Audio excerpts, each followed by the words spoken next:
Shell, how are you? Good. How are you guys doing? Very well, very well. Good. How's Andre? I was Any actually contact? so excited tonight because I wanted to know if anyone heard from him. Today was his release date. Yes, I did not. He said he was gonna. I talked to him on Sunday, and he had Alan's number, Mhm. Alan and Sue, and he Mhm. was gonna reach out. He said he'd make sure he'd reach out to them. Mhm. So we're meeting with Andre tomorrow. We're gonna pick him up at noon, Perfect, perfect. and we're going to take him up and down. We just took another individual out today. Robert was with Alan and myself. So Mhm. Andre, we've spoken to, and he gets shopping spree tomorrow. Yay! Wow. Malcolm, do me a favor. Yeah. Can you send me Andre's number and also make sure when you see him tomorrow to let him know if he hasn't contacted his mentor to do so immediately? I will. And I talked to his niece yesterday, who he's staying with, and then I talked to him Sunday, and I was like, "You better call me," because we have been paired up for 2.5 years, and he has such a journey to get to today. Yes, yes. I will say your mentor report definitely put myself and the office at ease because we were worried. We were very worried these last couple of weeks on plans, because we are a little closer. And that's why I want his contact information just so he knows he has that that local support. Yes, thank you, John. And I did give him your info too, and I reminded him that you were local, and we talked a lot about that on Sunday, just about the good support system he has this time around. And to not forget about that there's so many people, and that's what we're here for, is to help answer these questions, that he's not alone. So he received it really well, which made me happy. And to your point, like 2 weeks ago, he was pretty hot, he was pretty feeling a lot of frustration, but it was good. He sounded in a good headspace Sunday, had a good plan in place. His daughter was coming to pick him up today, which I was nice. about. Yeah. Yeah. So yeah. All right, cool. I mean, if you're comfortable, give him a hug for me. Yeah.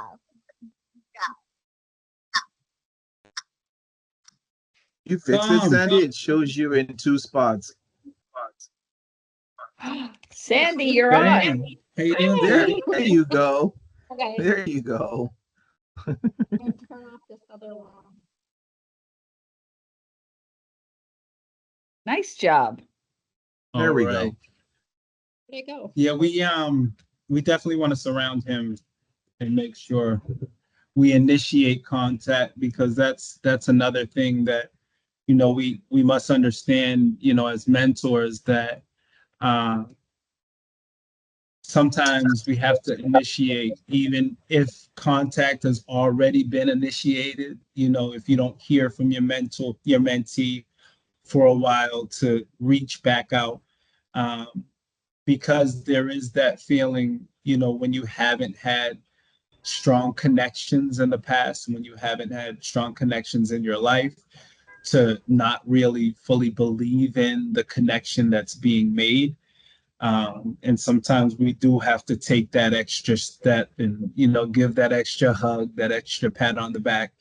Linda, how are you? Doing all right. How is everyone today? Sorry for my tardiness. I was having issues with my teams. Another one of the Wasika cohort. Wonderful. And so we'll look to get started tonight.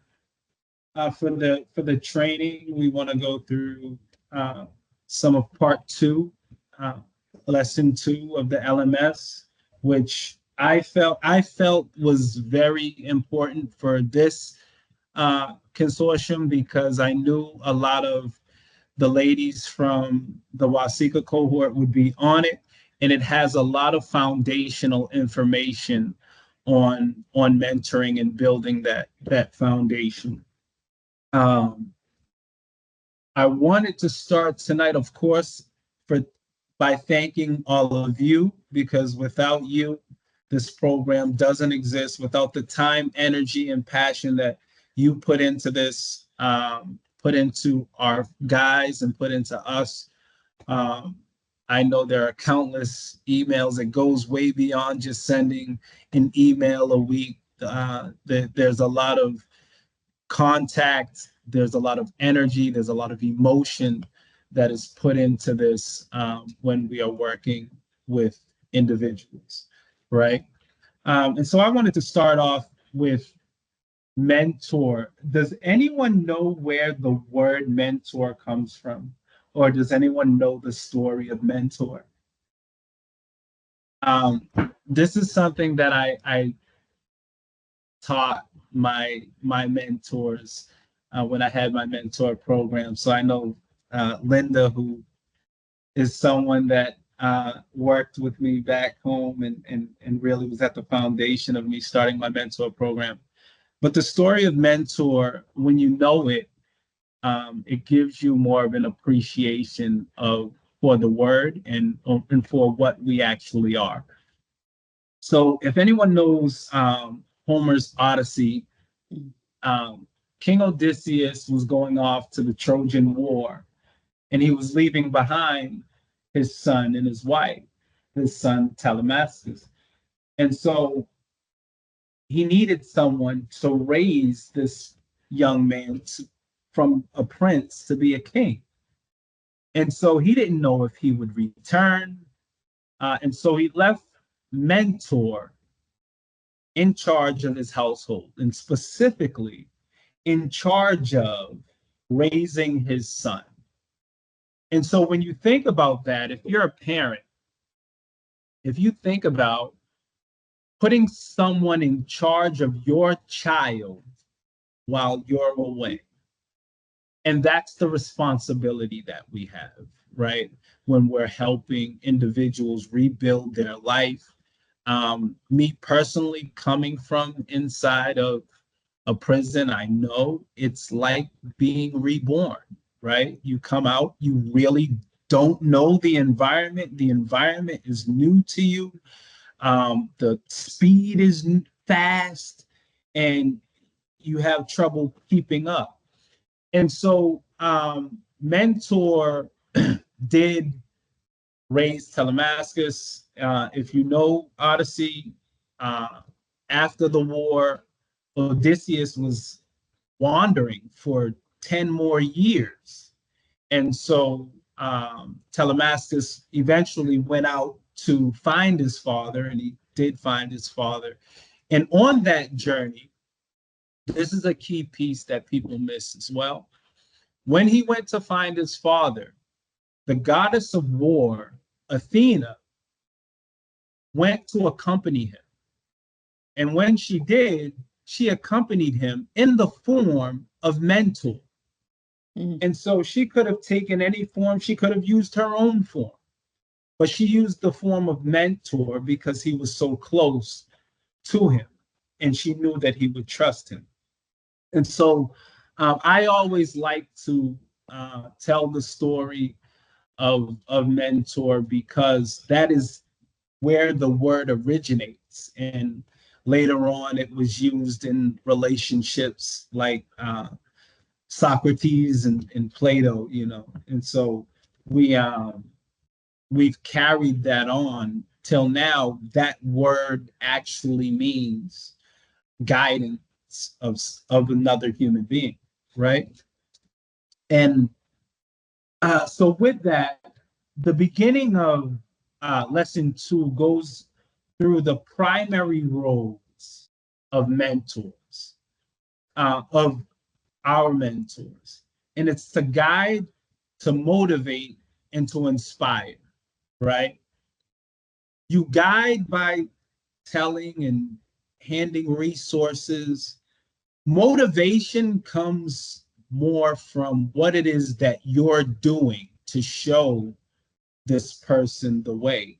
Inspiration, you have to build a real connection with someone to inspire them, right? If you think about what has inspired you in your life, and it doesn't have to be someone that you've known for a long time. You can be inspired by a quote, right?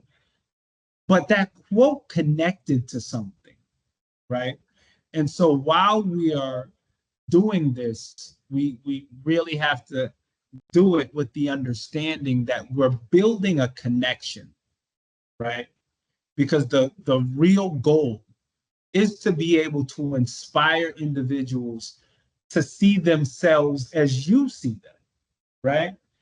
Because Malcolm can attest, when you come home, your confidence level isn't too high. Stepping out and really doing things. I mean, you do have some confidence, but you don't see your full self, right? And I know for you to have the passion to work with an individual coming out of prison, you have the lens to see people for who they are, right?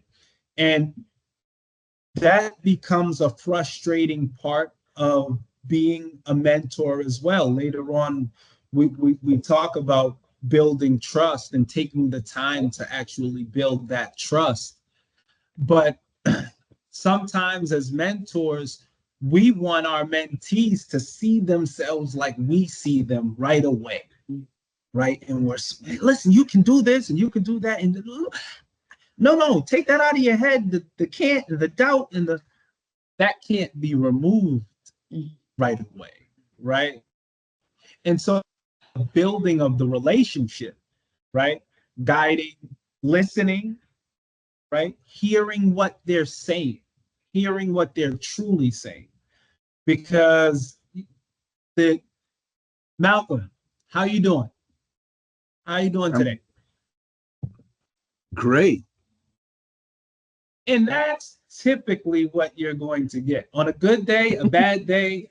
If it's a really bad day, you might get, I'm all right. But rarely will you get, oh, it's been a really bad day. It's been a bad day because of this, and I really can't deal with this. The explanation's not going to be there. So where there's a lack of an explanation, there's usually frustration, right? And being able to have that connection to guide, right? And that was something I had to learn as a mentor. And Linda being on here is great because she's one of the people that really helped me see. I was a really hardline mentor to start. And she really showed me where it's, listen, show some grace, calm down a bit. They're not going to get it today or tomorrow, maybe not next Monday either, but stick in there. And so we really have to look at ourselves, look at our path and our journey, and see that reflected. Theirs is different. It's definitely a different path, but the feelings are the same, right? And so when you think about when you're frustrated, when you can't find your keys or something as simple as that, that frustration level that you get to, think about that with every single decision that you're making, right? Because you don't know if this decision is the right decision. Is it the wrong decision? Is this going to lead me to not getting this job, right? And being able to show them how to breathe and calm down through your frustrations. One thing, showing your human side, right? And showing how you deal with frustration, right? And it's more of a conversation that I'm telling you, this is how you deal with this, right? It's more of a, this is how I deal with it. You should try it, see if it works for you. If not, we'll research something else. But first, coming to the understanding, we have to bring it down a level.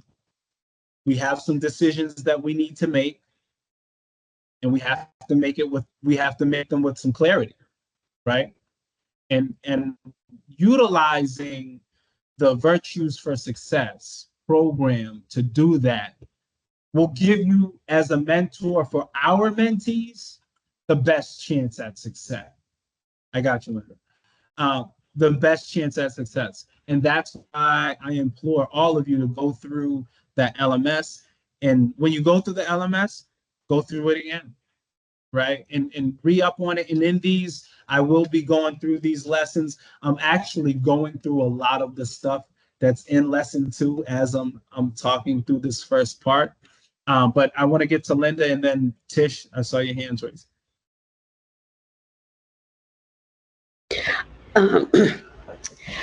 First of all, Tammy, I saw your dog, absolutely adorable Goodle. But also, so one thing that you said, John, that just struck me, and I want us to be really conscious of it, is you said you should. As a in the line of work that I do, you should. To me, that's not something that we should be saying to them. We could give them advice on what we think might be a good solution, but ultimately all the decisions that they make have to come to them. So saying things like you should or you need to, those words can be very triggering for folks, but also you're putting this big expectation on them for themselves that is sometimes unrealistic. So I want us to just really be cognizant of some of the words that we use when we speak to some of these folks. And I'm sure I'll have 15 other questions and comments, but for now, that's it. Thanks. Tish, was Two your hand? things. Yes, Mhm. and thank you for taking that. I love your point, Linda, and you're absolutely right. The should part, because that's what they've been told throughout incarceration. They're told every single day what to do, where to be. They have no say. So when you project that should part, you're absolutely right. The triggering part is right there. One of the things, and I wish I had used this with my children, because you pick them up from school. How was school? Good. What'd you do? Nothing. That versus more directed on a scale of 1 to 10. And I've used that very often with my mentors now, of just give me a guideline of where are you on the 1 to 10 scale, which then opens up, if they come back, I'm 10, great, just, and to go from there. Or with that, to me, anybody who tells me that they're a 10, there's a little bit of a red flag right there saying, where's the unreality coming in? But I do appreciate when people will say, I'm a 9. Or, you know what? I'm 5. So. Good. And then to go from there. The other thing that, John, that you brought up, which I think is so important, is that when these mentees get out, the simple acknowledgement when they are willing to share that this is tough, and just to literally embrace that and praise them for the fact that it's taken so much energy, and also maybe less energy, but more trust for them to share, hey, today really stunk. Just to acknowledge that and to meet them where they are at that point versus trying to fix it. Go walk with them right where they are. And so anyway, those are my thoughts there. And those are very key points that I'm glad you brought up, because like I said, the Wasika cohort is brand new. So some of the things that are explained also in lessons are the gifts that we give as mentors, right? We're information sources. That's one of the biggest things that we do for our mentees, is to give information, right? Because when you're coming from incarceration, you're coming from a state where you have a lack of access to things, a lack of access to certain information. So you're dependent upon whatever support system you have to give you information, right? And if you have guys that have been down for longer periods of time, and you have some guys that are older guys who are kind of tech resistant, it makes it a larger challenge, right?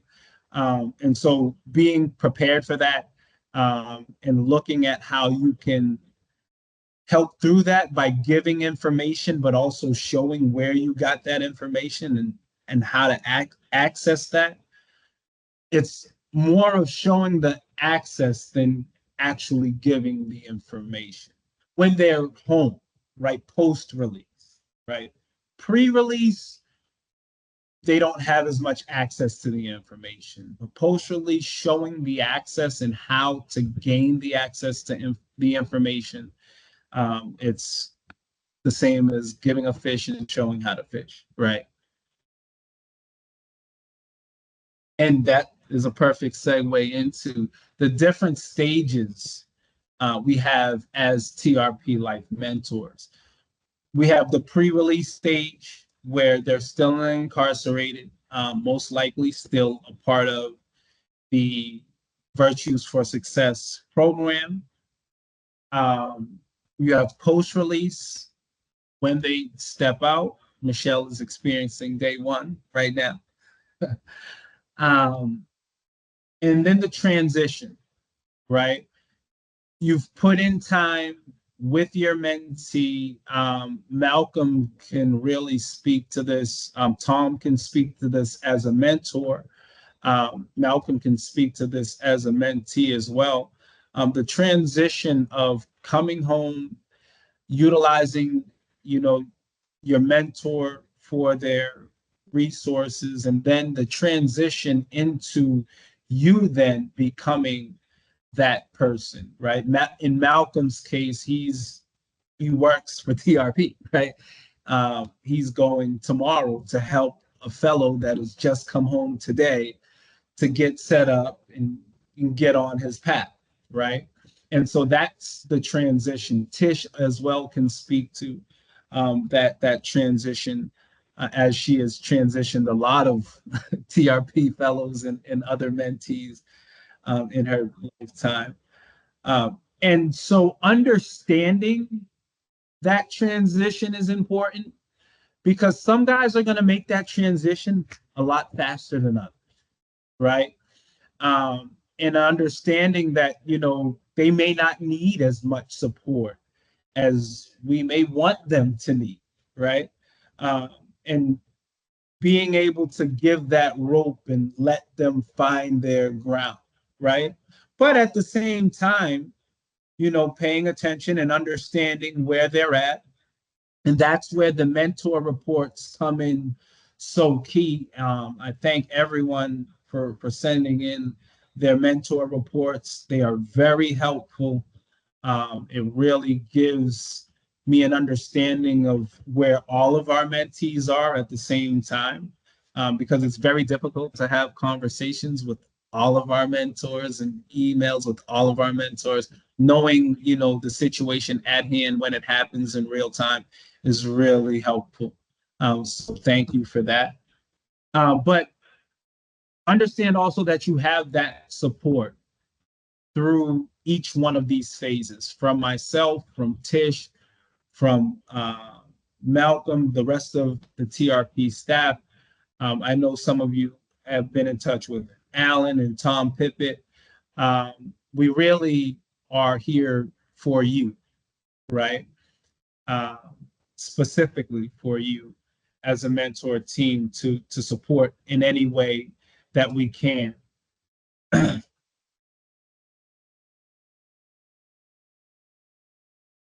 These next two sections, I feel, are the most important of lesson two. The 7 critical components to of a mentoring relationship, and the 7 barriers of a healthy mentor relationship. The critical components are commitment, consistency, feedback, active listening, empathy, authenticity, goal setting, and accountability. I want to start with what I don't feel that this is the most important, but I feel it's the most difficult to balance. The goal setting and the accountability, right? Um, it's it's very important in the mentor relationship to be able to build realistic, smart goals with our mentees. And then to be able to find a process to hold them accountable to that, right? Um, because setting the goals is one thing, but if nothing is being done to take steps toward those goals, we have a problem, right? And so that's when you can reach out to myself or anyone else on the mentor team, and we can help out with that. I will probably reach out to the mentee myself and start a conversation. But we have to recognize that we're building healthy habits. We're building that consistency that's needed, especially at that foundation stage when they first come home. The building of proper habits consistently, that's one of the most important things. Healthy habits, healthy pro-social, proactive habits. Um, that's one of the most important things, that you can do. Mhm. Um, the 7 barriers, unrealistic expectations. Was I just frozen? Hello? I can All still right. hear, We but good? everything is frozen for me that I see. I can still Okay. hear Yeah, it as my well. my my screen had said hold on for a second. But everyone's good? Unrealistic expectations, doing too much for your mentee. We're going to touch on that in a second. Assuming assuming no conflict. Assuming no conflict will occur. Assuming a parental role. Assuming a social worker role. Telling versus asking, which goes into what we spoke about a little earlier. And rushing trust. We spoke about that a little earlier as well. When you look to rush trust, when you want them to be forthcoming so quick, it makes people defensive, right? So really being able to balance uh, them coming and being revealing in their own pace, and you doing so as well, right? You don't want to spill everything out right away. But I really want to touch on doing much for your mentee, because if we didn't have bleeding hearts, we wouldn't do what we do, right? If we weren't, you know, people who want to help and want to see the best parts of everyone, we wouldn't be doing this, right? But we really have to take into account setting boundaries, right?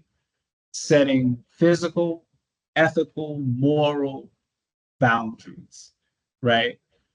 So we don't want, I have a saying, you can't want it more than them. And that goes with anything. I've coached basketball on a high school, collegiate level. Yeah, that's my saying. I've mentored from kindergarten all the way up to 60-year-olds. Still my thing. You can't want it more than them, right? And so this is a path where we're taking steps toward each other, right? And if this is the middle, we can't run across the line and just embrace it. Oh, we can't do that, even though we want to, right? You have to set proper boundaries in building that relationship, right? We don't want to do too much. One thing that's doing too much, any type of financial exchange.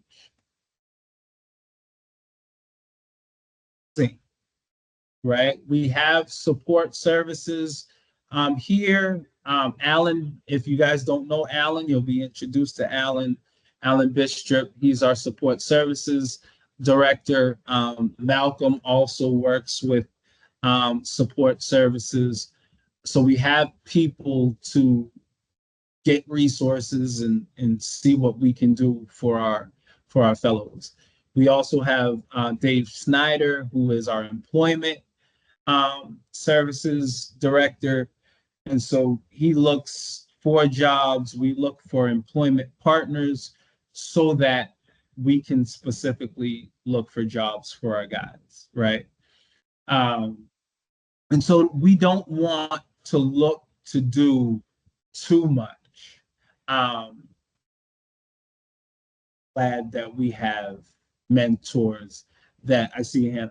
I'm glad that we do have mentors that are very passionate, right? That do want to do a lot for our mentors. Hannah and Tish. Yeah, so I have a question. So I noticed in the LMS training that it says that they have to pay 5 cents a minute to use core links. And I was wondering, do you guys pay for that at all, or is there some way that I could put money on so that they don't have to pay to correspond with me? You're looking at um, setting up some sort of system for that. Right now, we don't have anything in place for that ourselves.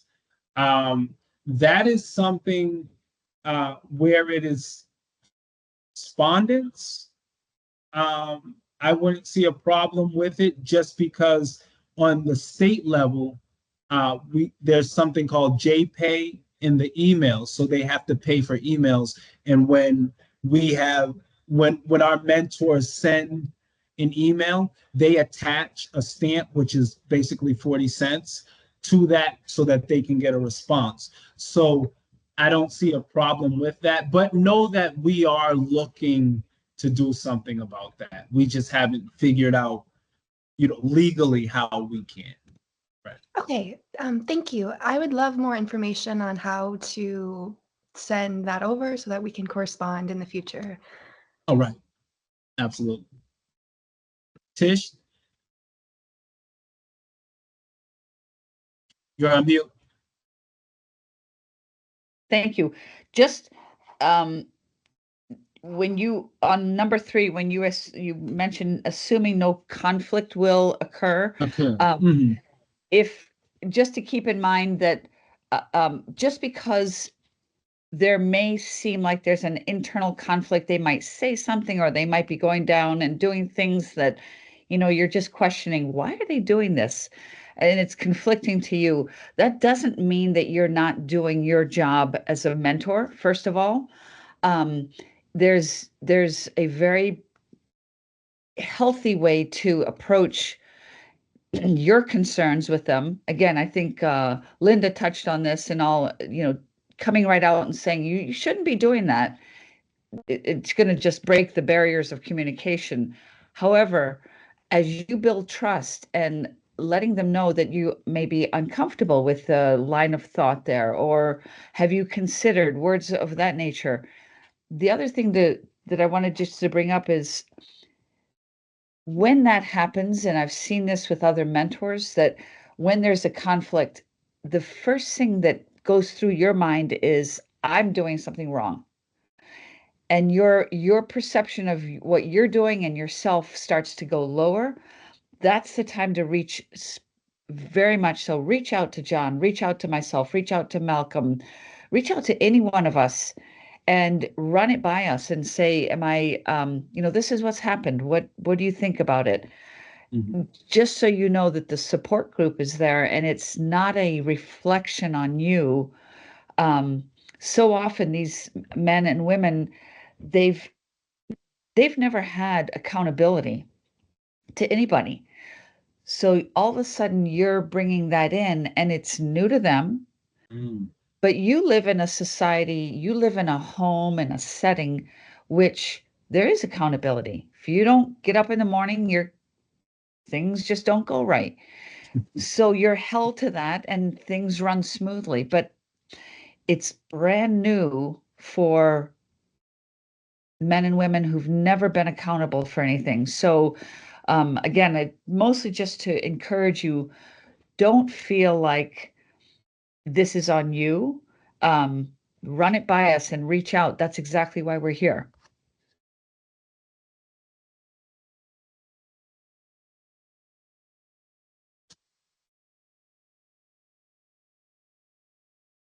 And then the strategies for effective communication.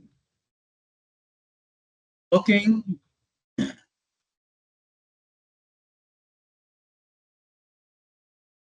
listening, looking, and leveling.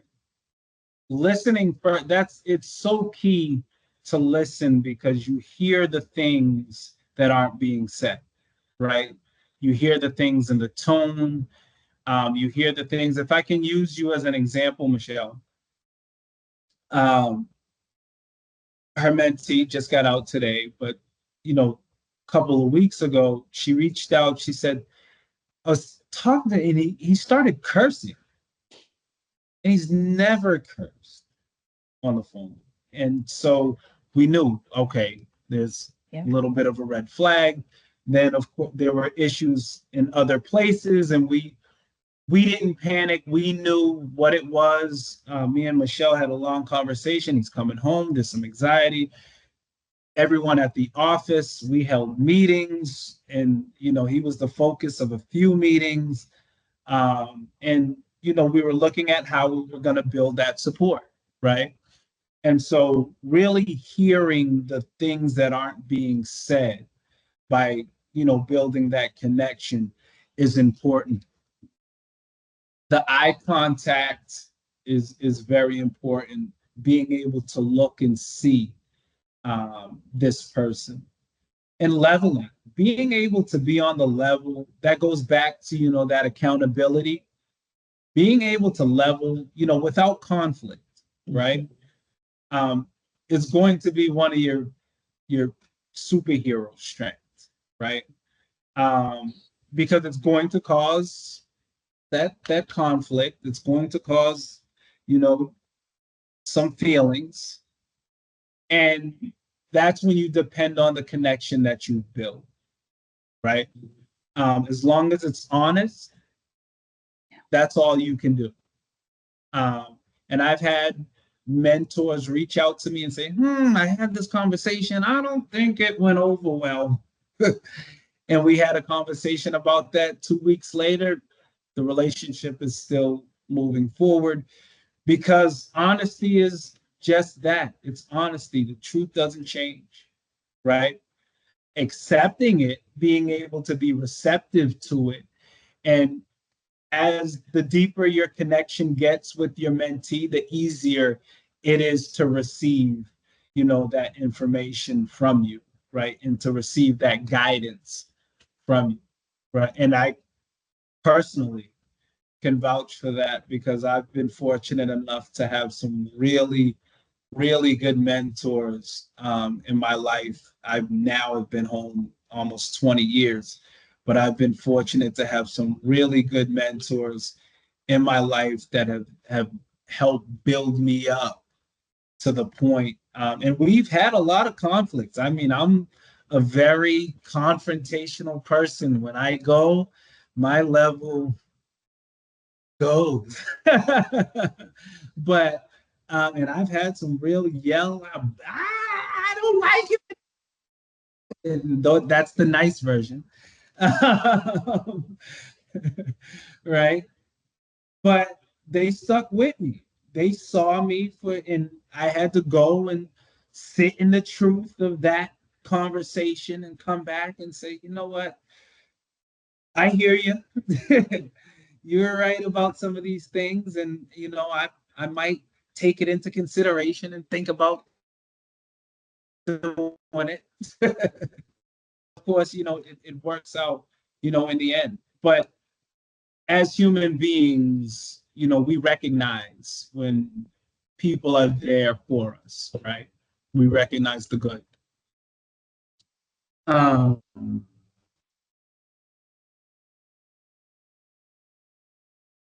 the last part of lesson 2 was developing boundaries, setting boundaries, and communicating boundaries.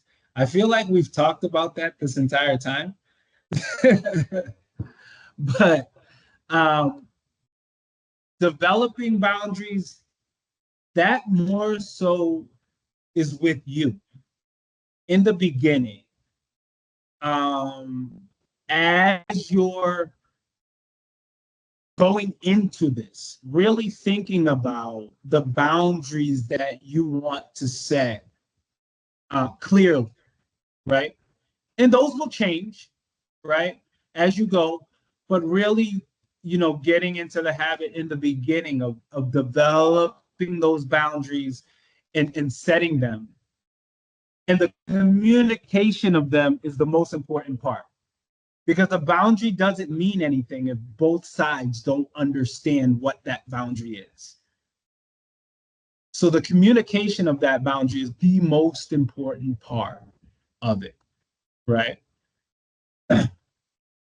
And I love the way TJ had put this in at the end. Follow your gut. Follow your gut instinct. If you feel like something is off, reach out to me, Tish, Tom, any of us immediately, right? And I know, it's also something I've heard mentors tell me, and I really suggest it as well. If you have a significant other, talk to them about it, right? Talk to them about it as well. Trust their gut instinct as well. But also, let me know, and we'll get to the bottom of whatever that is, right? Um, and she put a quote in here that really, really struck me. She said, "The mediocre mentor tells, the good mentor explains, the superior mentor demonstrates, the greatest mentors inspire." And so we spoke about inspiration at the beginning of this, and so this comes back full circle. Um, we want to be, an inspiration, and we are just through caring. Trust me. When you come out, you feel like you have a red mark on your forehead. Everyone's looking at you like you're a felon. Um, your confidence level is low going into jobs because you're feeling like I'm a felon already. They're not going to hire me. And so the fact that someone is seeing me for me, that's inspiration, right? That's motivation. I tell my people, you develop talking heads, right? That you're accountable to. You become one of those talking heads, right? That's, you know what? I'm going to do the right thing today. I have people here, right? Because as human beings, our number one thing is human connection. As much as we want to be self-made and I'm on an island all by myself, I did it all by myself. Nobody does. The number one thing that we seek out is human connection. And so the fact that you're willing to take that time to give that connection to someone that you don't know and you don't owe, that's inspirational in itself.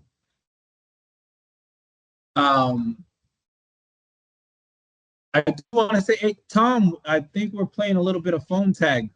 Uh, I got a message. I think you called the other number again when you called me back. You there, Tom?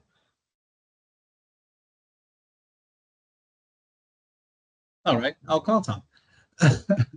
um, but anyone else have anything? This has been probably the most interactive cohort, I mean consortium that I've had since I've run. So thank you.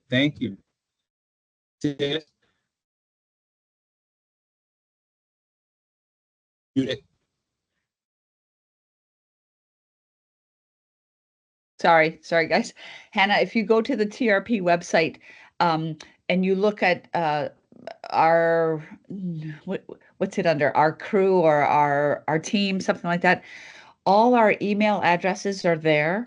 Oh, Yeah. So if nothing else, you can reach out to, and it kind of gives, I think, a description of what each of us does briefly or whatever. But um, if you reach out to anybody on the staff, they might receive it and say, you know what, they'll send it to, and they might say, well, this is not really my wheelhouse or whatever. They'll send it to the right person. So at any time, just reach out that way. Thank you. and I'll send a link to your group. I'll send a link to your group with that page.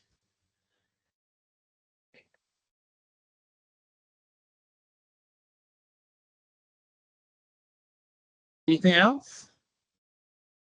Almost don't want to leave. I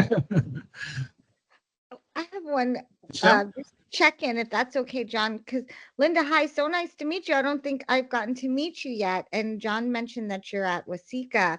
And I just was wondering if you've been in contact at all with Juanita Sterling.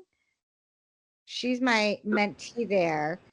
And I know her release date's coming up, and she's been pretty silent for about a week at 2 weeks, which is very unlike her. So Oh, yeah. she's not at Wasika. She's a mentor for Oh, one I of the thought you Wasika. said you were at But Wasika. Okay. but I have communicated that Dwight will be going in on Friday. Okay. So we'll he'll definitely check on that. Okay. Thank you so much. And yeah, I was again just very unlike her. And the last time we talked, she had mentioned that she's been seeing the psychiatrist weekly before she's getting out. So I was like, well, that's good. But she definitely had a lot of things that she was worried about. Her husband, who she, who's going to be there when she gets out. And she was very concerned about relapsing, and some of her triggers. So yeah, I just wanted to make Yeah. sure. I think we're due for a call, Michelle. I know. Okay. I know we missed each other last weekend, I think. Yeah. Linda? Yeah, Michelle, nice to meet you all, ladies. Michelle just made me think of something. So when and I haven't made contact yet with my mentee. I'm out of town, so I have to wait till I get back to be able to get a PO box. So it's kind of a couple questions. So one, is there a time limit on when I need to be able to reach out to her and make contact? Does she get, on their end, is there something that's like, hey, no one's reached out to you yet, so maybe you're not doing what you're like? I don't want her penalized because we haven't made contact. That's number one. The second thing was, and I know you said that they do have, you all have support services, things like that. But Michelle brought up a point that just came to my head was, so if they do with these supportive services, if they say, you know what, the place that you guys sent me to didn't work out, I need someplace else. Do we assist them with finding someplace else? What is too far as the scope of what we do? I mean, you know me, so you know sometimes I tend to, like, I'll go to the jail and have a conversation with the warden about how they're doing everything wrong and this is how it needs to be set up. So I know to like scale So, back with this, but so going to the jail and talking to the warden about what they're doing wrong is yeah, definitely too far. Um, but assisting with housing searches, assisting with job searches, even though we do that, that's that's not anything that's doing too much. Um, if I just don't want you to get overwhelmed, right? Um, and it can get overwhelming because you're going off of this passion and this drive. But that part of it is a lot of, that's a lot of work, right? And it's a commitment. And know that,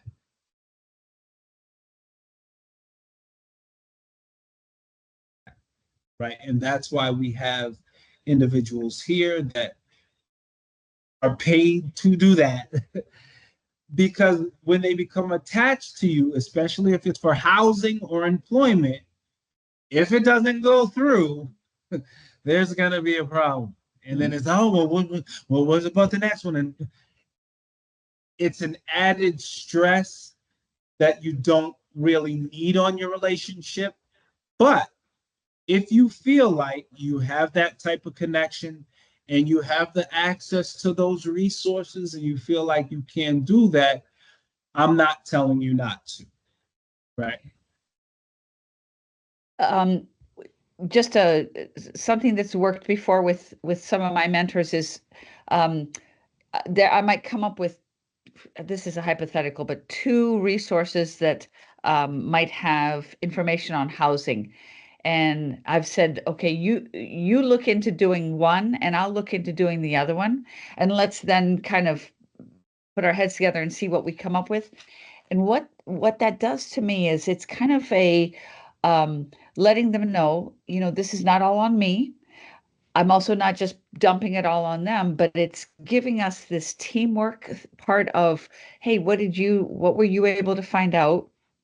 And I mean, again, within the constructs of what they can do, it also gives me a really good idea when I do reach back out and I hear, well, I really didn't get to that. I didn't have time. Or, and you just kind of dig a little bit longer and you get an idea of, now, they had plenty of time. They're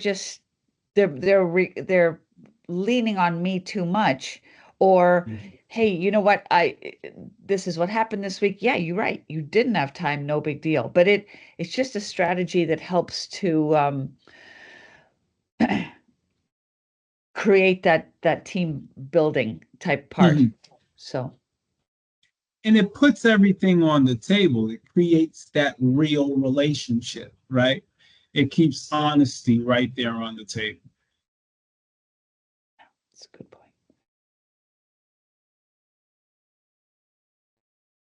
Did anyone have anything else? I guess I have a question.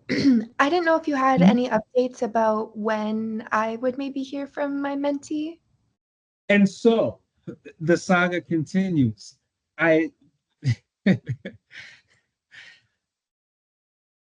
Sandy just told me she heard from hers. She's the only one that has reported that she has heard from hers in your cohort. Mm. Dwight will be going in on Friday. Uh, from what we understand, they've all sent out the email. We're working through it to find out what's what, because it may be something with core links. I don't know, but they're expecting that you have received it and you're waiting to receive it. So we're looking to work through this. Okay, thank you. We had a whole half-hour meeting on this earlier today. But I'll be in touch daily on it until you hear. And that's why I keep sending out those emails saying, have you heard? Has anyone heard? Mhm.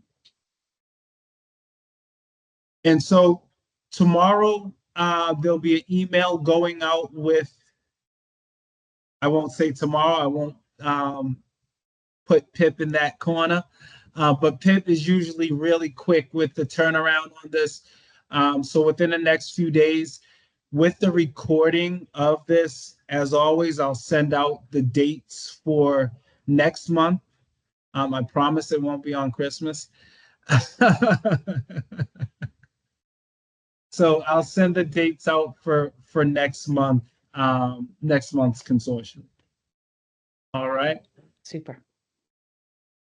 Thank you all for joining me tonight. I appreciate it. On a Tuesday night, you could have been anywhere else in the world. You chose to be here with me, and I appreciate you for it. Thank you, John. everyone. Have a Thank good you. evening. Have a great night.